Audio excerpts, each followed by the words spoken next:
Hello doctors, स्वागत है आपका एक और नए और एक ज़बरदस्त वीडियो में। हमारा एफएम एग्ज़ाम बहुत क्लोज़ है और सबसे बड़ा कन्फ्यूज़न स्टूडेंट्स को होता है क्या पढ़ें और क्या छोड़ें। तो आज हम इसी पर बात करने वाले हैं, क्लियर कट टू कट, क्या पढ़ें और क्या छोड़ें। तो let's continue.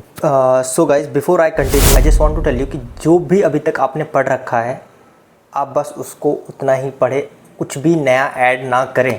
This is a humble request कि आप जो भी पढ़ चुके हैं आप बस उसी को मल्टीपल टाइम्स रिवाइज़ करें।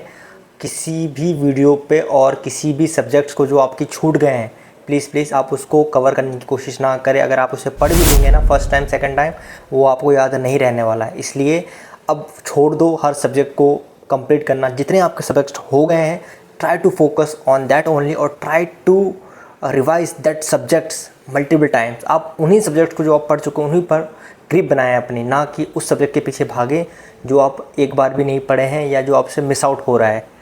सो guys, this is a humble request. Now let's move to our main topic, like what to read and what to not read.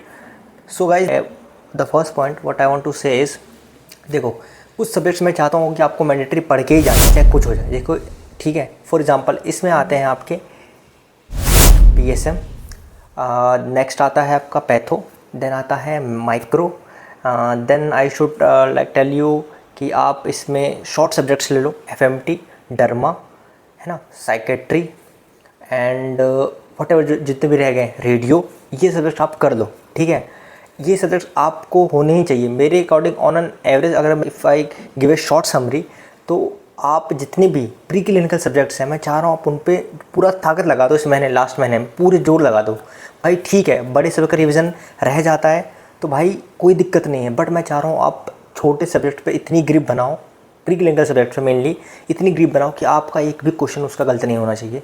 Guys, the reason Y I am telling you this again and again because भाई मैंने internship में बहुत friend से बात की और सब ने बोला कि भाई the pre clinical subject is the reason why they have pass the FMG exam.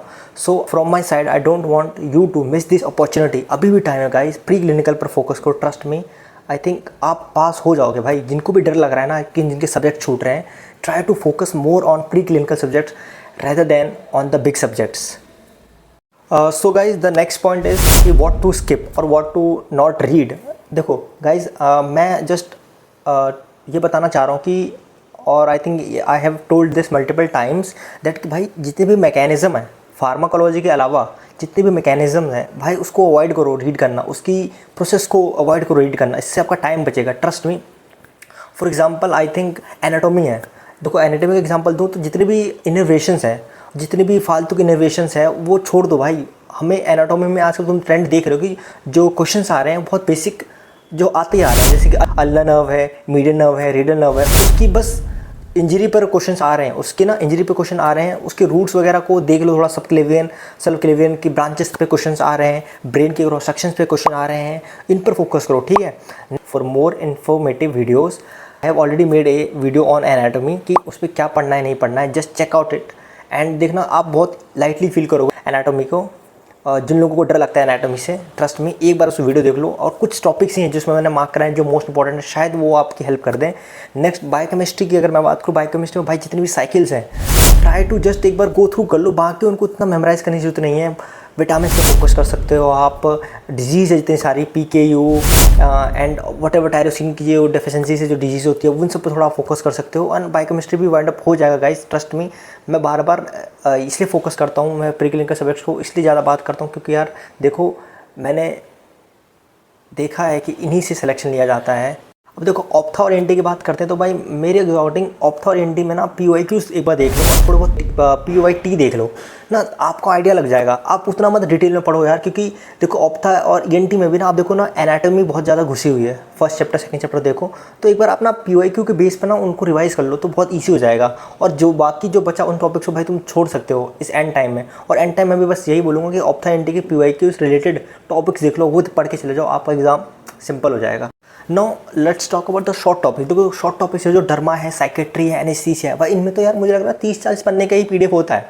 या तो आप इनको, अगर आपके सब्जेक्ट्स नहीं हुए तो मैं तो रिकमेंड करूँगा आप POIQ देख के पीवाईटी कर लो इन टॉपिक्स के पीडीएफ को खोल के, है ना, वो बहुत इजी हो जाएगा आपको। और इनसे यार ज़्यादा क्वेश्चन वेरिएशन नहीं पूछता एग्जाम में, ट्रस्ट में।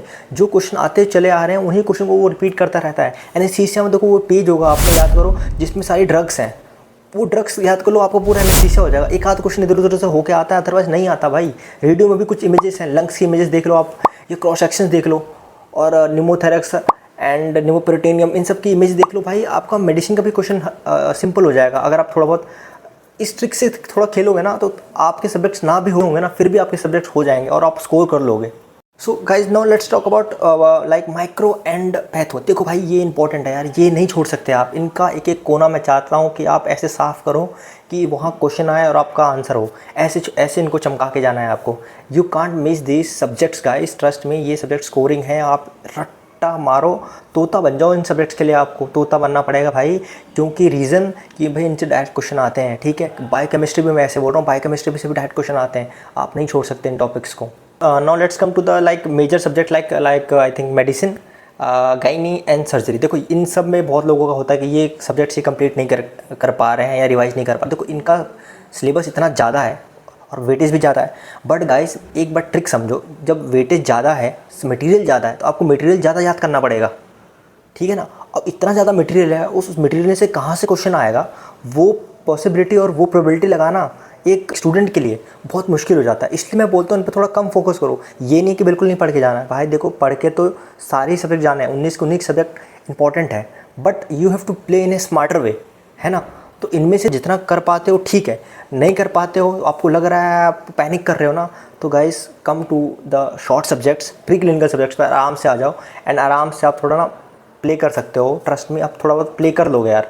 बड़े सब्जेक्ट अगर आप कंप्लीट करने जाओगे ना, वो पॉसिबल नहीं होगा। सो guys the highest strategy in this last month for you guys will be, अगर मैं आपकी जगह होता तो मैं क्या करता, अगर मेरे सब्जेक्ट्स नहीं हुए, ट्रस्ट में मैं उन सब्जेक्ट को छोड़ देता, बट जो सब्जेक्ट्स मेरे हो रखे हैं उन सब्जेक्ट को मैं इतनी बार रिवाइज़ करता कि मेरा एक भी क्वेश्चन गलत नहीं होता। बाकी जो सब्जेक्ट्स मेरे नहीं हुए हैं या जो उनको मैं पढ़ नहीं पाया हूँ या रिवाइज़ नहीं कर पाया हूँ, मैं इतना करता कि उनके मैं PYQ लगा था और उन टॉपिक्स को मैं एक बार अच्छे से याद करके ही जाता। कि मेरा हाइलाइटिंग टॉपिक्स होता मैं।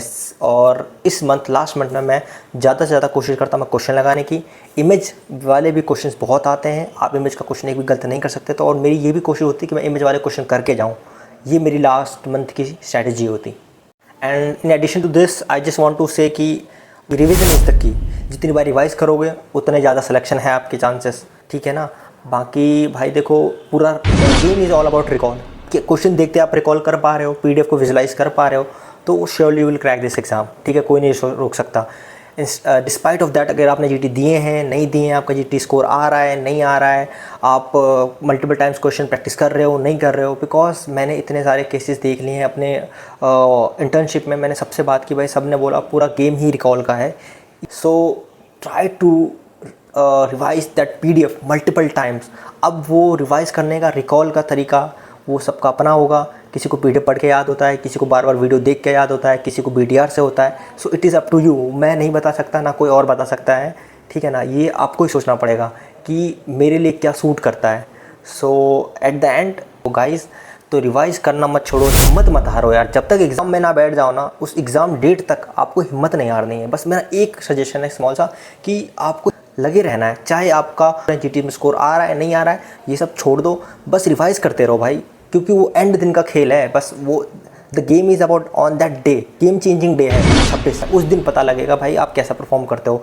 इससे पहले जितने भी आप कर रहे हो तैयारी, बस वो एक प्रैक्टिस मैच है, उसको मेन मैच मत समझो और उससे उदास और निराश और डिप्रेस मत हो, ठीक है। घर में मत बैठो, पढ़ते रहो यार, ठीक है ना। और trust me, you all will crack this exam. And अगर वीडियो अच्छी लगी हो तो एक लाइक तो बनता है इस वीडियो के लिए। और we will meet in the next video. Till then take care, study hard, make sure to subscribe my channel